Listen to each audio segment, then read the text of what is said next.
tal? Bienvenidas y bienvenidos a Pulsionar.net. El día de hoy tenemos una colaboración muy especial para hablar de un texto fundamental de Lacan, que es el de la dirección de la cura y los principios de su poder. Este es un texto que aparece en los escritos, en el tomo 2 específicamente, y es del año 1958. Este tiene temas que son fundamentales para la práctica y que entra en complejidades y en controversias teóricas, incluso que hoy siguen siendo igual de relevantes para el hacer del analista. Algunos de estos son cómo el analista da cuenta de su práctica, a través de ello nos introduce en lo que él elabora como una ética del analista, y esto se ve reflejado en un intercambio teórico con otra brecha teórica, que es la de la intersubjetividad, que en el tiempo de Lacan, en el tiempo en que escribió este texto, tenía una posición muy relevante en la Asociación Internacional. Con todos estos elementos se articula algo que para él termina siendo la dirección de la cura. Y bueno, para hablar de todo esto de una manera pues, mucho más profunda, tenemos una colaboración muy importante con una invitada muy especial. Ella es Laura Trota. Ella es una psicoanalista didacta de la Asociación Psicoanalítica Argentina y miembro de la IPA y miembro de la Federación Psicoanalítica de América Latina. Muchas gracias, Laura. Es un gusto tenerte aquí con nosotros, mío y de Carlos Mesa. Hola Laura, sí, es un gusto que nos puedas acompañar el día de hoy. Creo que va a ser un diálogo muy nutritivo para todos los que nos puedan escuchar. Fíjate que pensamos un poco en invitarte y en qué tema podríamos trabajar. Yo recuerdo en un momento que hablamos un poco en alguna supervisión sobre este texto de la dirección de la cura, que a mí me parece un texto que nos puede orientar mucho sobre, por ejemplo, también poder delimitar los espacios de lo que es el psicoanálisis y de lo que es, por ejemplo, la psiquiatría, ¿no? Por ponerlo también desde otro ángulo, que va a determinar las diferencias de un quehacer y del otro, ¿no? También, y por supuesto, entre a lo mejor escuelas del psicoanálisis. Me parece que va a ser algo que nos puede venir bastante bien a todos. Acá en México, bueno, no hay como tanto como en el sur del continente un apego hacia esta orientación más lacaniana, y será importante poder tener esta oportunidad de escucharte. Muy bienvenida, Laura. Gracias por aceptar la invitación. Muchísimas gracias, Juan y Carlos, por la invitación. Me siento muy halagada.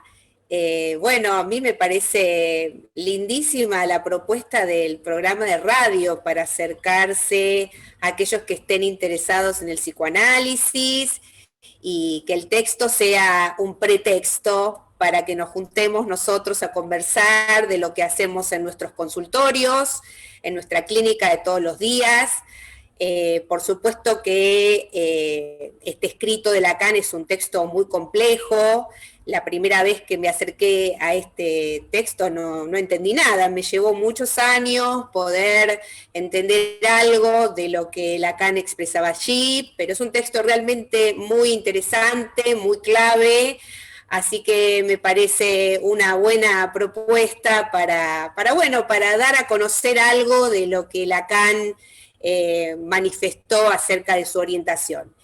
Y bueno, desde ya decirles que como es un texto muy complejo y que se abren muchos temas a partir de él, me parece que es pertinente que hagamos una presentación un poco más acotada y que le permita a los que están escuchando entender algo, sabiendo que hay muchas cosas que van a quedar enunciadas, pero que no vamos a poder agotarlas en el marco de este programa. Lo que a mí me haría más feliz es que después de esto a los que escuchen les dé ganas de ir a revisar ese escrito o algo más de Lacan y saber algo más de su teoría. Así que con eso me doy por satisfecha. Bueno, les decía que había pensado como para enmarcar un poco nuestro encuentro, poner como fondo de pantalla esta foto de la entrada del consultorio de Lacan en París, que lamentablemente no es un museo, como en el caso de los consultorios de Freud, que podemos entrar y estar allí.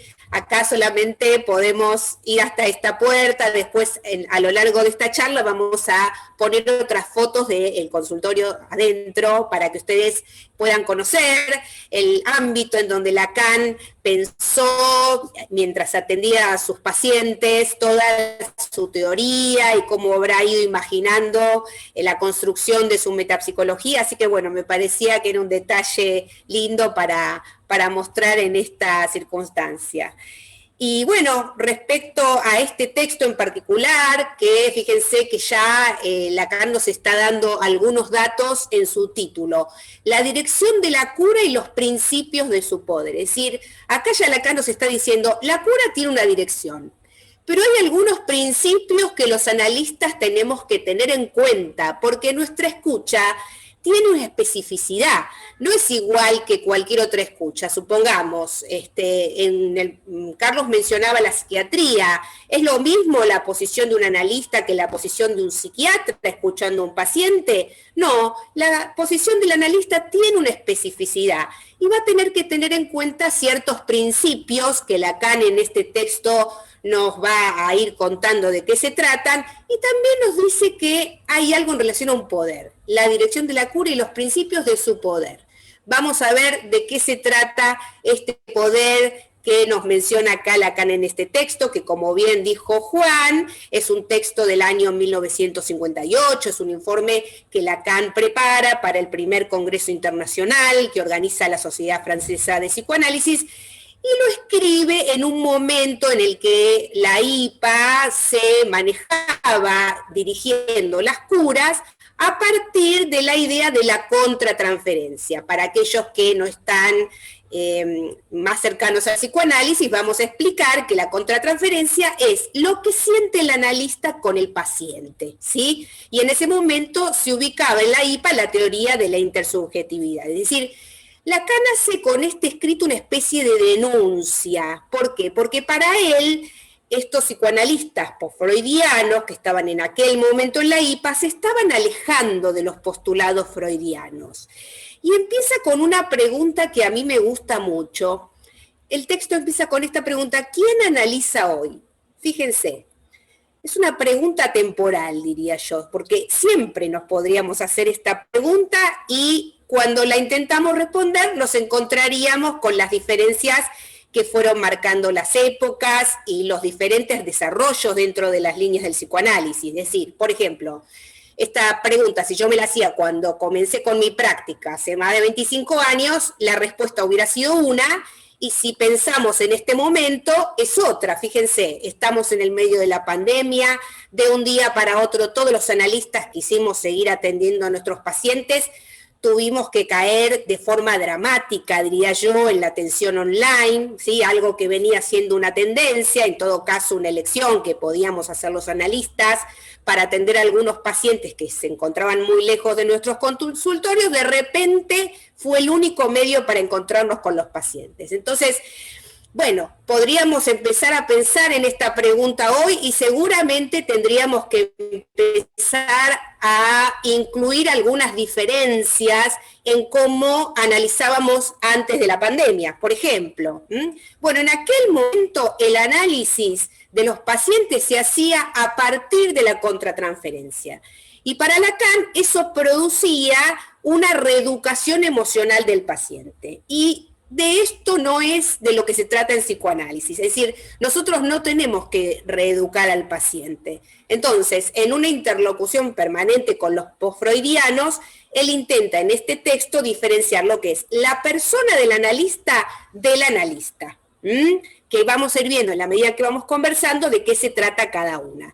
Entonces, si pensamos este texto en lo que fue el marco de su enseñanza, en este momento Lacan le daba primacía al registro simbólico. Ustedes saben que la metapsicología lacaniana considera 3 registros: el registro simbólico, el imaginario y el real, y en este momento lo que estaba primando era el registro simbólico. Todavía no había formalizado el concepto del objeto A, ni el registro de lo real como aquello que orientaría más tarde la práctica psicoanalítica desde la orientación lacaniana, y va a invitar al analista a sentarse en el banquillo, dice aquí, que me parece muy interesante. Casi como juzgar al analista. Sí, él pretendía que el analista dé cuenta de su práctica. Fíjense, es decir, ¿qué es lo que hace un analista? Digamos, van muchas cosas que me parecen muy importantes. Primero, como poder posicionar en algún tiempo en el que se escribe este texto de Lacan, porque quizás muchos de los que han escuchado hablar de Lacan oyen de esto de el Lacan de la vuelta a Freud, ¿no? El último Lacan, el ultimísimo Lacan. Entonces es importante como poder delimitar que hay momentos en la obra de Lacan, y este es uno de ellos, ¿no? En donde dices, como bien nos comentabas, Laura, está la primacía del registro simbólico y todavía no aparece lo de lo real y el objeto A, y nos empieza a dar también un panorama de en qué momento estamos en la obra de Lacan, que como la de todos los grandes autores, bueno, transita y cambia, ¿no? A lo largo de todo su trabajo. Hay esta parte que decías de diferenciar la persona del analista que me gustaría que también pudiéramos ir retomando más adelante, pero, y esto de la reeducación del paciente, que no es el objetivo del psicoanálisis, que podemos empezar a ver que hay diferencias, ¿no? Entre lo que propone el psicoanálisis con respecto a lo que proponen los demás. Pero hay algo que me llama la atención aquí, ¿no? Esta parte de Lacan de dar cuenta de su práctica, ¿no? ¿A qué se refiere Lacan cuando dice que hay que dar cuenta de la práctica? Efectivamente, dar cuenta de la práctica, ¿qué quiere decir? Es decir, antes mencioné algo que está ubicado en el título. Tengamos en cuenta que hay ciertos principios que el analista no puede desconocer. Fíjense que usa la palabra principios. El psicoanalista, sin duda, lo que tiene que dirigir es la cura, que no es lo mismo que dirigir al paciente. ¿Qué quiere decir con esto? Dirigir la cura no quiere decir ser directivo, sino que lo que aparece aquí, y que es lo más importante, es el tema de la responsabilidad y de la ética del analista. Es decir, que es necesario que el analista sepa y fundamente qué hizo y por qué lo hizo. Es decir, que Lacan lo que pretende en este momento con este texto es que el analista se haga responsable de sus actos. ¿Por qué? Justamente en aquel tiempo, como bien decía Carlos, un autor va cambiando a lo largo de su obra, pero en este momento estamos en esos primeros tiempos. En la IPA, también en este momento en la IPA, se pretendía que el analista respete determinados estándares, ¿sí? Que tenían que ver con determinado encuadre, que era el modo en que se atendía a los pacientes. Por ejemplo, el tiempo de la sesión, 50 minutos. Entonces, la responsabilidad del analista, si tiene que sostener determinados estándares que le pide la institución, como podía ser la IPA, esa responsabilidad no es la misma que propone Lacan, ¿no? Justamente Lacan en este texto se va a oponer a sostener estándares y va a introducir por primera vez el concepto de deseo del analista. Es decir, cuestiona el ideal de que existiría un analista neutral que podría sostener su práctica a partir de la contratransferencia. Entonces, usamos un poder que nos da la transferencia para operar, y de esta manera yo puedo analizar al paciente, y entonces el poder así lo tiene el paciente. Ahora, si lo hago desde la contratransferencia, ¿sí?, el efecto que esto podría causar, según Lacan, es que podríamos estar sugestionando al paciente, y entonces el poder así lo tendría ese analista mientras esté con ese paciente. Ustedes piensen, ¿cuál es la demanda de un paciente? Que se lo dirija. Cuando llega el paciente, ¿qué le dice el analista? Dígame lo que tengo que hacer. Alguien llega a un análisis, se establece en un comienzo una transferencia imaginaria porque me supone un saber sobre algo.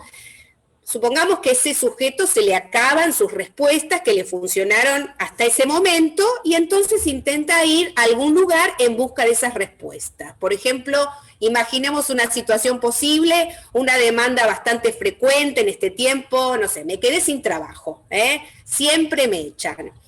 O me dejó mi novia. Siempre frente a estas demandas, en principio por ahí el sujeto habla con alguien cercano, un familiar, un amigo, a lo mejor ese amigo le recomienda ir a lo de un analista, supongamos, anda a verlo a Carlos Mesa, que yo fui cuando me dejó mi novia y mira, ahora tengo otra novia, me voy a casar, o ahora tengo trabajo de nuevo, es decir, le suponemos un saber a un analista, ¿sí? O algún otro tipo de terapeuta, digamos, no necesariamente un psicoanalista. Le suponemos que tiene esa respuesta que a mí me falta, ¿sí? Entonces, frente a ese agujero de saber, frente a esa falta de respuesta, el sujeto busca quién puede dársela, ¿sí? Entonces, el analista, a diferencia de otros tipos de tratamientos como la psiquiatría o los distintos tipos de respuestas psi que hay en este momento, ¿no? En el mundo psi, el analista semblantea que tiene la respuesta, pero no la tiene. La respuesta la tiene el paciente. El paciente cuando llega no sabe que sabe, llega con alguna angustia y esa angustia sabe algo que su conciencia no sabe. Ahora, si el analista se cree que sabe y que él tiene la respuesta, ahí ya no estamos en el terreno del psicoanálisis. Esto es lo que nos dice Lacan. Estamos en el plano más sugestivo, algo que por supuesto tiene efectos, pero no son efectos analíticos, que es lo que nosotros buscamos. Eso es otra cosa. Entonces, el analista debe correrse de lo que sería una relación de persona a persona. ¿Cómo hacemos? Para eso nos servimos de la regla fundamental, que es absolutamente necesaria para atravesar el yo del paciente. Entonces, no dirigimos al paciente, dirigimos la cura, porque si yo dirijo a un paciente es porque creo que sé hacia dónde tiene que ir, hacia qué dirección. Un analista podría creer que él sabe que le conviene al paciente y desde ese poder que el paciente le da por la estructura misma de la relación analítica y la transferencia lo puede conducir a un paciente hacia territorios que no tienen nada que ver con el deseo de ese sujeto. Y lo podría hacer con las mejores intenciones, fíjense. Pero nosotros no tenemos que hacer el bien. Un analista no se puede ocupar de eso, no tiene la vara de la medida de cómo debería ser la vida de un paciente, o si algo está bien o algo está mal, esa no es la cuestión. Ahora, si entendemos lo que Lacan trata de transmitirnos en este texto, en todo caso usaremos nuestro dispositivo para acompañar a ese paciente a que se encuentre con su deseo, con su verdad, y que él decida qué quiere hacer al respecto. Un análisis no garantiza un cambio de posición subjetiva. Esto es muy importante. Es decir, que alguien venga a vernos, a nosotros como analistas, no tiene garantizado ese cambio. En todo caso, será una decisión de ese sujeto. Una nueva decisión que podrá tomar después de haber hecho un proceso de análisis, en todo caso ya no tan neurótica, y ver si quiere lo que desea, y en todo caso ir tras eso en su vida, pero es una decisión del paciente. Ahora, si el analista cree que ese paciente tiene que llegar a determinado lugar, como podría ser, no sé, se tiene que separar, o se tiene que casar, o tiene que cambiar de trabajo, porque yo supongo que hay un final del camino al que el paciente tiene que llegar, eso no es psicoanálisis. Si yo tengo los ojos fijos en un ideal, a lo mejor me encandilo con soluciones mágicas, porque lo que quizás me cueste es soportar la angustia que implica poder estar en la posición del analista. Y si esa angustia aparece, nosotros nos corremos del lugar del analista. Volviendo a esta pregunta inicial, ¿no? de quién analiza hoy. Tú mencionabas este ejemplo, ¿no? Ahorita muy claro, muy generalizado de la atención online, ¿no? Pero también estamos en unos tiempos en donde estamos supuestamente o estamos expuestos a cambios sociales, ¿no? Y estamos expuestos a una circunstancia en donde, como bien decías, existen otro tipo de terapias y existe, digamos, una competencia, ¿no?, por brindar, digamos, una atención a nivel psicológico, a nivel anímico. En ese sentido, estos cambios, estas condiciones a las que estamos expuestas, supuestamente nos llevan o supuestamente o necesariamente nos llevarían a adaptarnos, ¿no?, a generar ajustes. Pero me parece muy importante esto que acabas de mencionar, porque estas condiciones, estos cambios, estas circunstancias no tendrían que eximirnos de, de dar cuenta, ¿no?, de dar cuenta de la práctica. No tendrían que sacarnos de la ética del analista y no tendrían que ser una forma de eludirlo.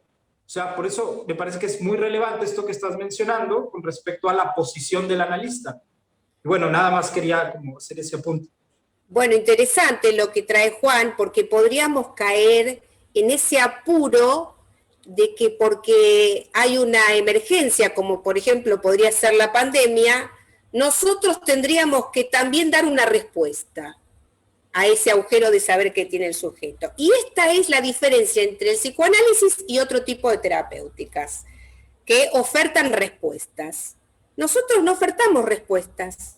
En todo caso, el sujeto viene a nuestro consultorio, que en este momento es igual que el de las otras ofertas, como decíamos, que puede ser online, y en todo caso, la puesta en marcha del dispositivo permite que ese sujeto se encuentre con sus respuestas, pero no se las damos nosotros le propiciamos ese encuentro con su verdad.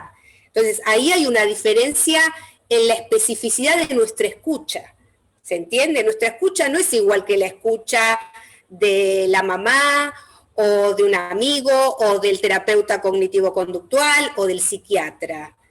Tiene esta especificidad, tiene que ver con la ética del analista, no tenemos que salir a dar respuestas frente a las urgencias. En todo caso, habrá que preguntarle a ese sujeto que viene, ¿sí?, por ejemplo, ¿qué es eso de que lo dejan todas las mujeres? O no sé, supongamos, frente al coronavirus, que fue como esta emergencia última y todo el mundo llamando desesperado por la angustia que tenía frente al COVID. Bueno, ¿qué es el COVID para ese sujeto? No es la misma respuesta para todos, somos todos diferentes. Entonces, frente a lo que ese analista le genera, le causa por la relación transferencial que se puede armar allí a ese paciente, le permitirá acceder a ese saber. Y en relación a la posición del analista que preguntaba Juan, fíjense que la palabra posición es una palabra que ya usaba Melanie Klein, ¿no? Posición esquizoparanoide, posición depresiva. ¿Qué nos dice esa palabra? Nos ubica que hay algo en cierto lugar que podría estar en otro, y no es lo mismo. Por ejemplo, estar sentado que estar parado. Frente a lo mismo, tenemos otra mirada. Entonces, es muy interesante que podamos pensar este tema porque nos pasa todo el tiempo. Es decir, no es tan sencillo poder ubicarse en la posición del analista. Es decir, cuando alguien viene desesperado, con mucha angustia, con el tema del COVID, supongamos, quizás nos podemos angustiar y querer ayudar a ese paciente, querer hacerle el bien. Bueno, esto es lo que dice Lacan, cuidado, porque eso es el peligro que todos corremos, ¿no? Entonces, es un lugar simbólico la posición del analista que no tiene que ver con que aparezca el yo del analista, porque si uno responde desde su yo, desde querer ayudar a ese paciente en una situación en particular, ¿sí?, lo que uno como persona haría, bueno, ahí nos estamos corriendo de la posición del analista, estamos perdiéndola. Por eso tenemos que analizarnos y tenemos que supervisar.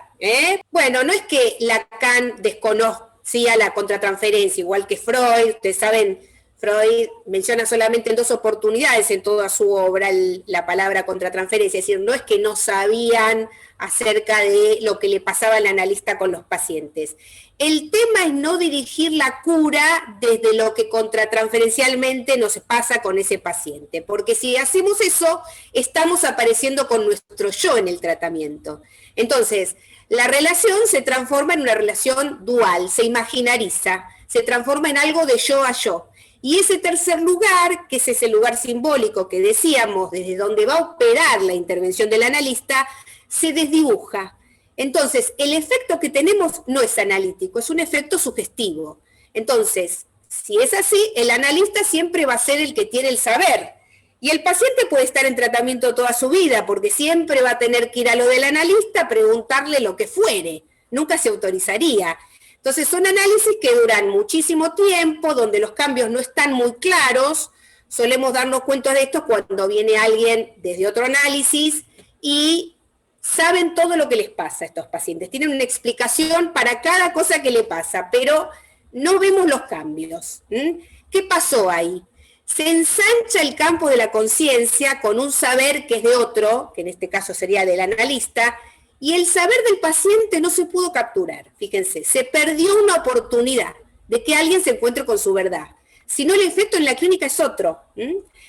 A veces, como le decía, el analista se puede angustiar, viene alguien con una emergencia, ¿no? Estamos como tentados a querer ayudarlo, a querer hacer el bien. Bueno, ahí justamente tener en cuenta los espacios que tenemos para recuperar nuestra posición del analista, porque las intervenciones que hagamos, si no las hacemos desde ese lugar, el efecto que va a surgir es otro.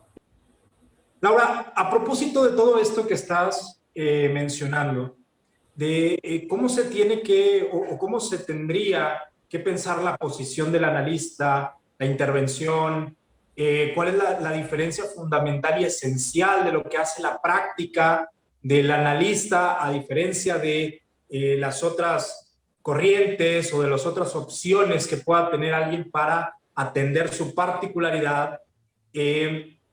¿Cómo piensa Lacan el comienzo de un análisis? Bien, bueno, antes de responderte, les muestro acá otra parte del consultorio de Lacan, ya estamos adentro, fíjense acá están todos sus libros. Bueno, me parecía lindo que pudieran conocer esta parte del consultorio, que bueno, tenemos una foto, no se puede entrar, pero bueno, por lo menos nos acercamos de esta manera. Bueno, ¿cómo piensa Lacan el comienzo de un análisis? Bueno, hay un punto de partida, que como les dije, nosotros nos diferenciamos también en esto con los otros tipos de terapéuticas. Nosotros, ¿qué hacemos cuando comenzamos un tratamiento? Tenemos que hacer aplicar al paciente la regla analítica. Esta es una consigna inicial que muchas veces, yo he comprobado en supervisiones, los analistas no enuncian la regla fundamental, ¿no? Y es muy importante que lo hagamos. ¿Por qué? Porque eso marca una diferencia de lo que sería una conversación de yo a yo, ¿no? A esta otra manera, donde ya no estamos en el orden de la conversación, sino que la regla rompe con el discurso de la conciencia. Ya el paciente no tiene que decir cosas inteligentes o coherentes, tiene que decir lo que se le ocurra. Recuerden cómo lo mencionaba Freud. Haga de cuenta que va en un tren y le tiene que contar al que está a su lado, que no lo ve, que es el analista. Bueno, ahora sí nos verían porque estamos con nuestros celulares o nuestras computadoras, pero bueno, igual hay que enunciarla, ¿qué es lo que ve? ¿No?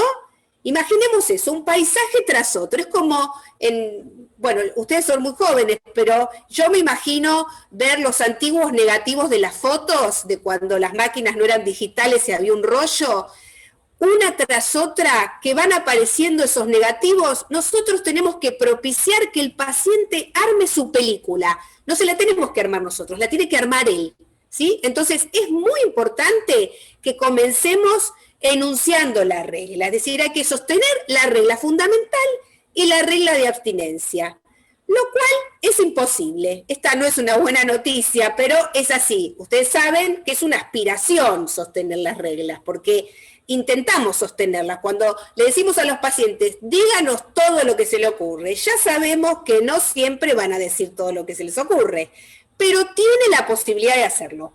Hay que invitarlo a que lo haga. Ustedes piensen que nosotros los analistas lo que tenemos para trabajar son palabras, ¿no? Es el discurso que nos trae el paciente. Nosotros no sabemos ni lo que piensa el paciente, ni lo que siente. ¿Cómo sabemos de eso? No lo sabemos. En todo caso tenemos palabras. El paciente nos dirá, siento tal cosa, pero son palabras, ¿sí? Entonces, lo que nos dice allí en esa situación analítica nos va a permitir a nosotros confrontar a ese paciente con su decir. Uy, aquí me parece que en esto que nos acabas de platicar, Laura, hay un montón de cosas que podríamos profundizar, ¿no? Sobre la regla fundamental, sobre la abstinencia, que son muchas cosas que nos dan para poder trabajar. Pero si seguimos avanzando, fíjate, pensaba en una parte del texto donde Lacan dice que el analista debe pagar, ¿no? Me gustaría que profundizáramos también sobre esta parte del texto que me parece muy interesante y delimita cosas muy importantes, ¿no? ¿Cómo es esto? ¿Cómo es que el analista debe pagar?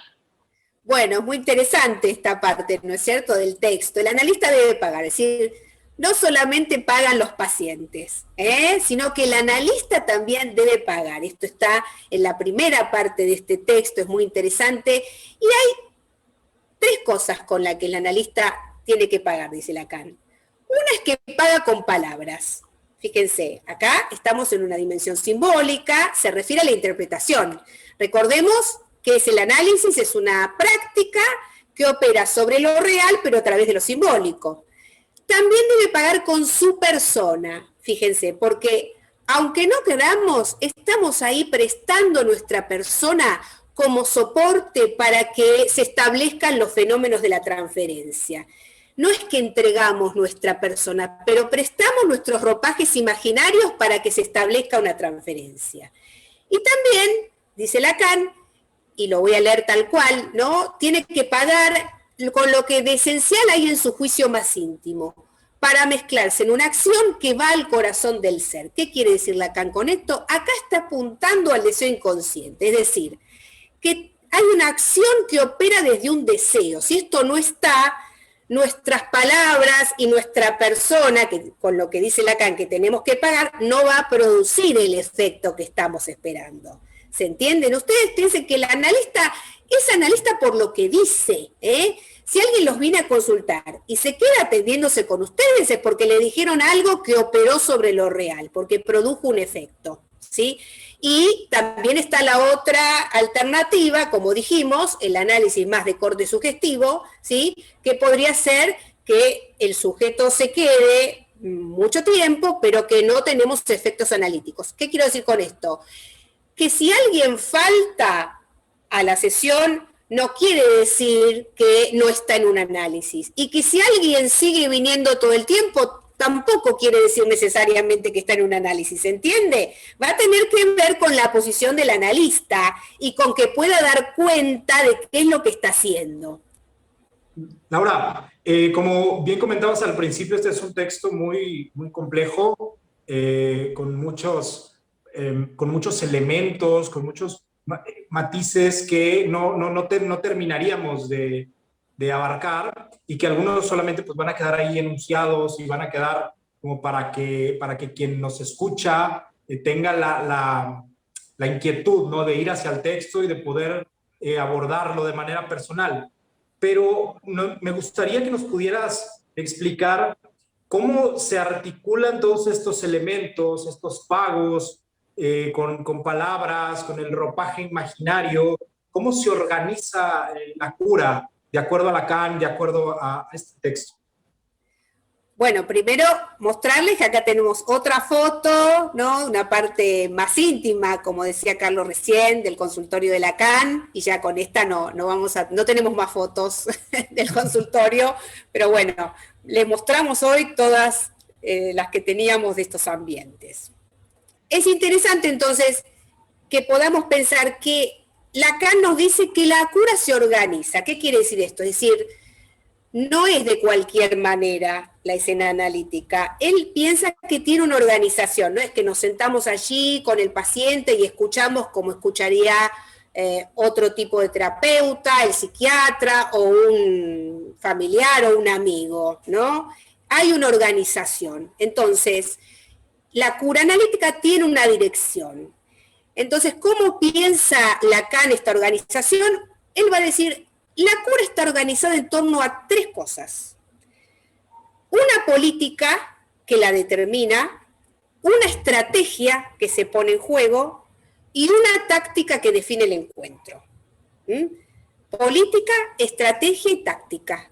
tanto la política como la estrategia y la táctica son distintos niveles de acción que se van a articular entre sí y que no los podemos pensar el uno sin el otro. ¿De dónde toma estos términos Lacan? Política, estrategia y táctica, los toma de un texto de von Clausewitz, que era un militar y filósofo alemán. Es un texto que se llama De la guerra, que lo escribe von Clausewitz tras las guerras napoleónicas, y es quien funda la doctrina militar moderna. Si quieren ver este texto, que es muy interesante, no nos vamos a detener demasiado, por supuesto, hay un paralelismo en cómo von Clausewitz piensa que se debe conducir una guerra y cómo Lacan piensa que hay que conducir la cura. Por supuesto que la cura no es una guerra, pero en todo caso en cómo se puede organizar esta cura, es decir, su dirección. Entonces, ¿qué plantea von Clausewitz en relación a la política? La política es aquello, ¿sí?, que nos permite conducir una guerra, ¿sí?, y que va a incidir todo el tiempo. Para Lacan, la política tiene que ver en toda la dirección de la cura y tiene que ver con la ética, que es hacia dónde se dirige la acción. Solamente si yo tengo una política puedo lograr mis objetivos. Ahora, los objetivos de la cura no son los objetivos de la guerra, ni los tenemos que confundir con objetivos a lograr, sino que la política acá tiene que ver con el deseo. El analista tiene que hacer aparecer el deseo. Entonces, la política define una acción que es sobre el paciente. Intervenimos en la realidad de ese paciente por vía de lo simbólico, con nuestras intervenciones. Entonces, el nivel de la política, que es el nivel de la ética, es el nivel de menor libertad y de máxima responsabilidad para el analista. Es el eje de la cura. Escuchen cómo lo dice Lacan en el texto. El analista es aún menos libre en aquello que domina, estrategia y táctica, a saber, su política, en la cual haría mejor en ubicarse por su carencia de ser que por su ser. Algo de esto que venimos hablando en relación a la contratransferencia. ¿Qué va a querer decir esto? Ubicarse a nivel del ser en la dirección de la cura da cuenta de una posición política determinada. Por ejemplo, la contratransferencia. Si mi política tiene que ver con la contratransferencia, las consecuencias son de una manera. Entonces, el objetivo, ¿cuál sería? Reeducar al paciente. Entonces llega un paciente a lo de un analista, ve que se desvía de los ideales que supuestamente tendría que alcanzar, y entonces la dirección sería que los alcance. Entonces, ahí en el texto es interesante porque aparece la posición de Abraham como el logro de una genitalidad madura, ese sería el objetivo, ¿no?, del análisis a partir de la posición de los postfreudianos, y un analista que se presta como aquel que sí logró alcanzar la genitalidad madura y el paciente se tendría que identificar con ese analista. Bueno, que se oferta como modelo. Lo que dice Lacan es que esto sería dirigir la conciencia de los pacientes y no dirigir la cura. Ustedes piensen que ya Lacan lo que piensa es un sujeto dividido y un objeto parcial, no un objeto completo. Entonces ahí hay una diferencia muy importante y los efectos de los tratamientos son distintos. ¿Qué es lo que propone Lacan? Que el analista entre en la escena como el muerto en el juego del bridge. ¿Ustedes saben jugar al bridge? Bueno, el lugar del muerto es el que Lacan le adjudica al analista en la escena analítica, ¿no? Que se ubique en la cura por su falta en ser, que sería la condición subjetiva de la castración, más que por su ser, que era lo que proponía el análisis de la contratransferencia. Entonces, más adelante va a decir que esa acción por la cual el analista interviene es el acto analítico. Acá no lo desarrolla, después hay todo un seminario sobre el acto analítico, pero esto es lo central de la política del analista. Entonces, dijimos que lo central tiene que ver con la política, en lo que el analista es menos libre, porque tiene que ver con la ética. Ahora vamos a continuar con el siguiente paso, que es la estrategia. Von Clausewitz, ¿qué va a decir? Que la estrategia es la utilización de un encuentro para alcanzar el objetivo de la guerra. Y la única actividad de la estrategia es preparar el encuentro. Fíjense, entonces, la estrategia es preparar el terreno, para que ese encuentro me permita alcanzar mis objetivos. ¿Cuál sería la estrategia para Lacan? en la escena analítica? El manejo de la transferencia. ¿Cómo lo dice Lacan en el texto? En cuanto al manejo de la transferencia, mi libertad en ella se encuentra, por el contrario, enajenada por el desdoblamiento que sufre allí mi persona. Y nadie ignora que es allí donde hay que buscar el secreto del análisis. Fíjense, el desdoblamiento que sufre allí mi persona. ¿Qué decíamos antes? ¿Con qué paga el analista? Con su persona, pero no tiene que aparecer con suyo, tiene que prestar sus ropajes imaginarios para que se establezca una transferencia que permita la puesta en marcha de ese dispositivo. Entonces, esa transferencia le da poder al analista. El tema es ver cómo se maneja ese poder en la escena analítica. ¿Qué se hace con la transferencia? Ustedes piensen que Lacan y Freud descubre tempranamente que justamente para que el problema se solucione, el punto es no utilizar ese poder que nos da la transferencia, porque si no el efecto es la sugestión, y nosotros con la sugestión no estamos resolviendo el problema, estamos ofertándonos como una figura para que se identifique el paciente, ensanchamos el campo de su conciencia con un saber que se transforma en conocimiento, porque es el saber del analista, ¿sí? Será conocimiento para ese paciente, ¿sí? Y no se encuentra, perdemos la oportunidad de que se encuentre con su verdad. Entonces, que ese poder que otorga la transferencia, ¿sí? Estará dado, digamos, por el límite, lo pone la ética del analista, ¿sí? La transferencia sería como ese lugar privilegiado en donde la práctica analítica se diferencia de otro tipo de terapéutica, ¿no? Porque justamente no estamos interviniendo desde lo que contratransferencialmente estamos sintiendo, ¿no? Si dirijo la cura desde ahí, el efecto que tenemos es sugestivo porque la relación analítica se transforma en una relación dual, de yo a yo, aparece el ser del analista. Y en el análisis recuerden que tiene que haber un solo sujeto en juego, no dos, uno. La transferencia es algo que se juega en toda situación humana. El tema es qué hacemos con esto en un análisis. Cuando hablamos de abstinencia, se trata de esto justamente, abstenerse de ofrecerse para la satisfacción de la pulsión del paciente. Es decir, si el analista responde a la demanda, otro tema que aparece en el texto y que lo enunciamos, no lo vamos a desarrollar hoy, pero digamos, el punto es no responder a esa demanda, porque la respuesta a esa demanda justamente permite esa satisfacción de la pulsión. Y nosotros tenemos que poner en marcha el dispositivo de otra manera, porque si respondemos a la demanda, esa demanda no termina nunca, ¿sí? Siempre habrá más y el analista se queda respondiendo, por ejemplo, queriendo ayudar al paciente, supongamos una situación común, no sé, doctor, me cambia el horario, me baja los honorarios, digamos, cosas que aparecen todo el tiempo, porque no es que vamos a eliminar la demanda, sino que la demanda no hay que responderla, que no es lo mismo. Entonces, el lugar que va a tener el analista en la cura es el que tiene el muerto en el juego del bridge, como dije. Si el analista se sale de ese lugar, la cosa continúa, el tema es que ya no sabemos quién lo conduce. Ahora, el lugar del muerto es un lugar activo, se juega al muerto, hay que poder hacerse el muerto, no es que el analista está muerto, está ahí, no habla nada, no dice nada, que es de lo que se quejan muchas personas, este analista no me habla, no se trata de eso, sino que lo que tiene que renunciar es a su persona.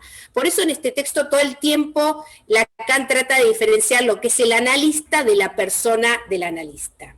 Entonces el analista es menos libre en su estrategia que en su táctica. Ya vimos política y estrategia. Ahora vamos a hablar un poquito de la táctica. Para von Clausewitz, recuerden que de ahí toma Lacan el término, la táctica es el encuentro, es decir, el encuentro es la única actividad efectiva en la guerra. Para Lacan, la táctica es la interpretación, que es el nivel de mayor libertad para el analista, aunque va a estar regulada por la estrategia y la política. Y está más ligada a la contingencia, tiene más que ver con el momento, la situación y que las condiciones sean favorables para ese encuentro.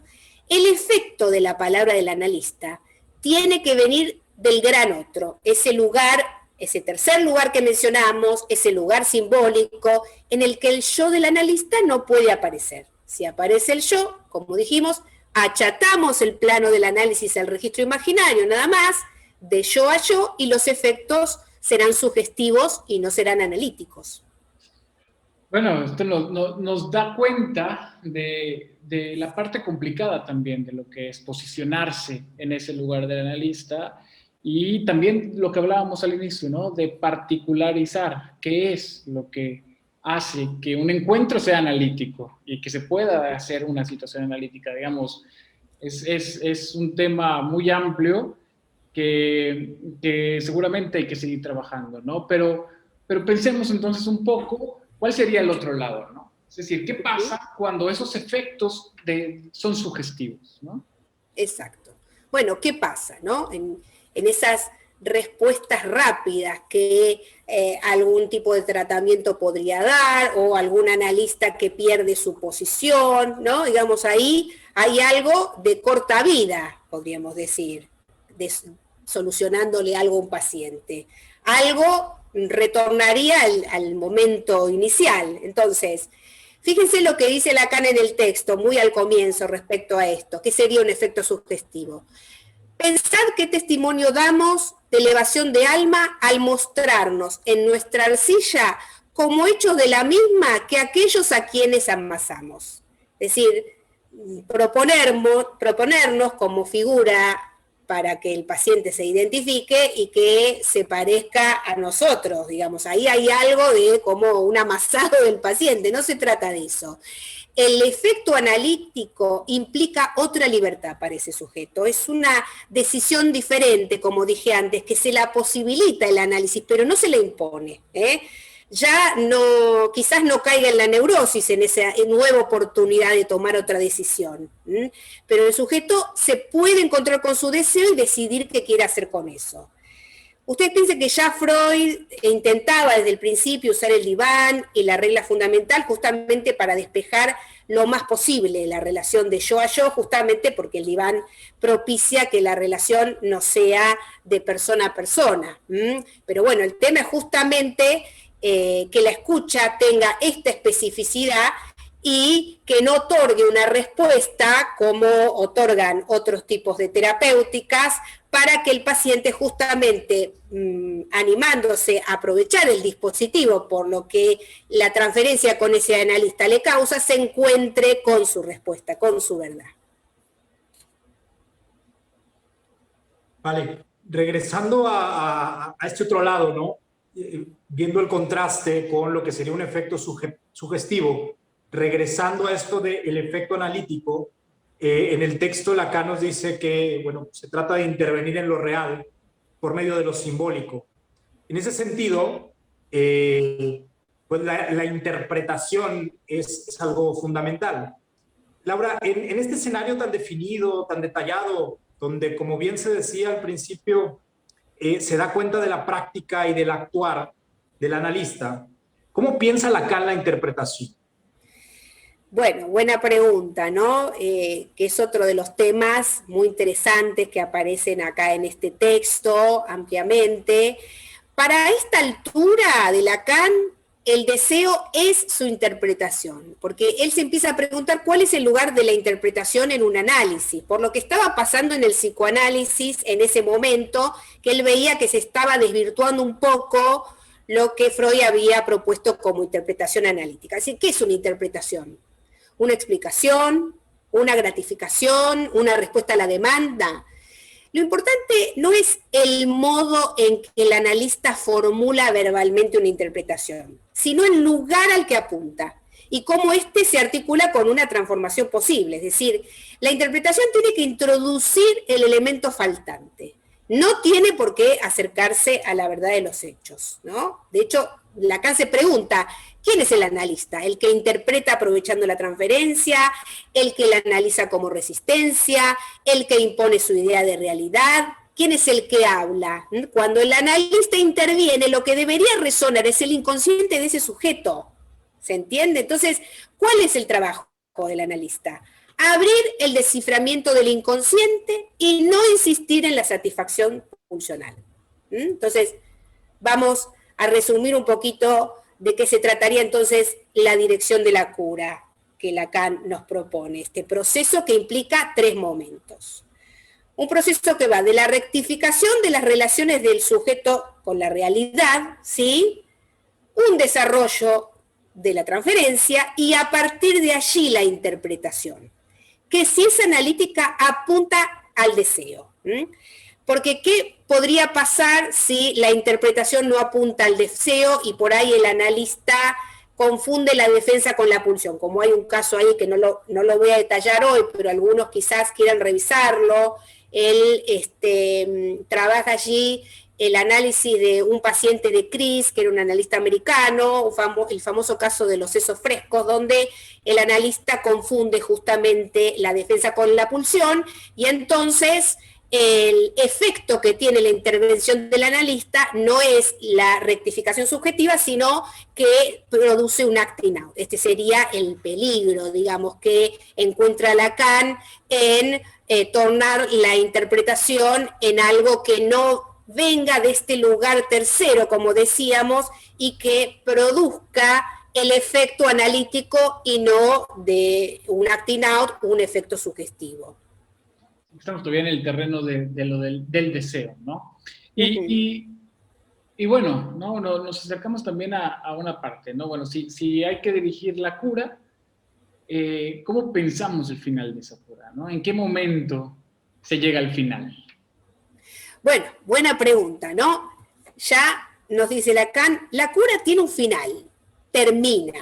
El análisis, digamos, desde la política de la contratransferencia, podría ser eterno, ¿no? Entonces, ¿cuál es la propuesta de Lacan con su orientación? ¿Estaría el análisis orientado a producir identificaciones, como el análisis de los postfreudianos?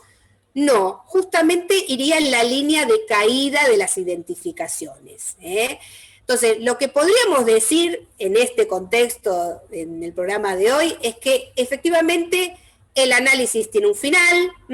No me voy a detener acá porque hay muchas cosas que decir respecto a cuál sería el momento del final del análisis, pero sí decir algo que seguramente a muchos les ha sucedido, quizás de los que nos están escuchando, y es que a veces un análisis termina con un analista y podrá continuar con otro en otro tiempo. Y en todo caso será un final con ese analista, lo cual no quiere decir que ese análisis llegó a su final, ¿sí? Un sujeto neurótico está dormido en su vida. Y a veces hay situaciones con las que se enfrentan que lo despierta. Y en ese despertar, por ahí viene y nos consulta.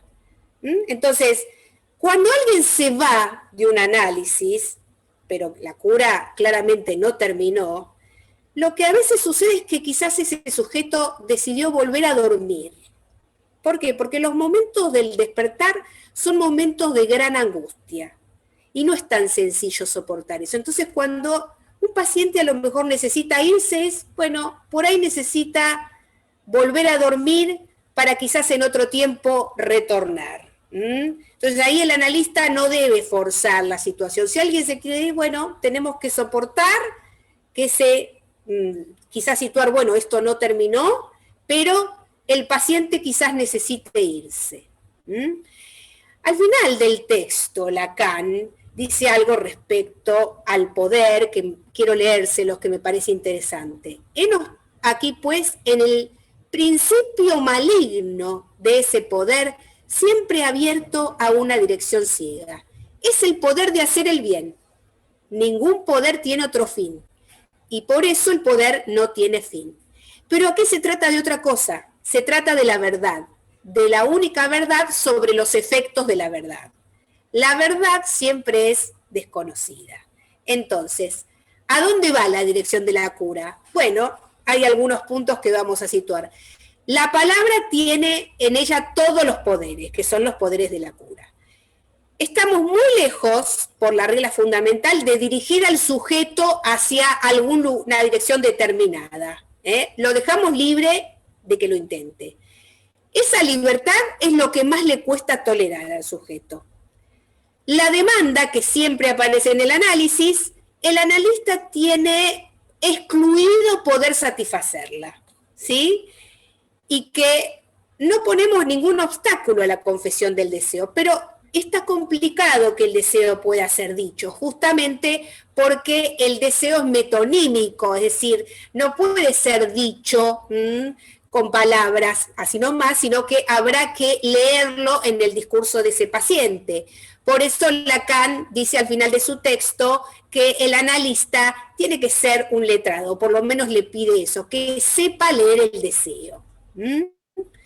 Bueno, en líneas generales hemos hecho un recorrido muy, muy fugaz de este texto, decir cosas que aquellos que no se han acercado a los textos de Lacan les puedan quizás dar ganas de revisarlo. Por supuesto, hemos dejado un montón de temas afuera porque no era posible en este tiempo.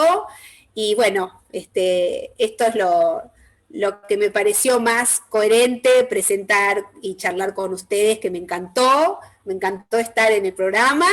Y bueno, no sé si quieren hacerme alguna otra pregunta.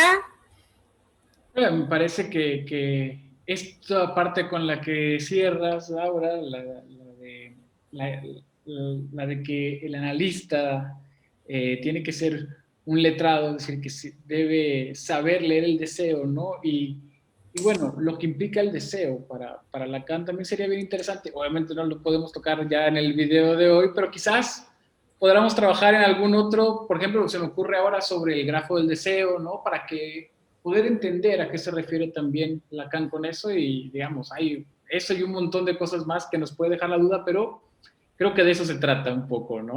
Bueno. De llevarnos más preguntas que respuestas. Exacto, que se puedan ir abriendo preguntas, que les den ganas de leer a Lacan o acercarse a sus textos. Y bueno, fue un placer para mí compartir esta tarde con ustedes. Bueno, así que hasta siempre. Queda mucho que pensar.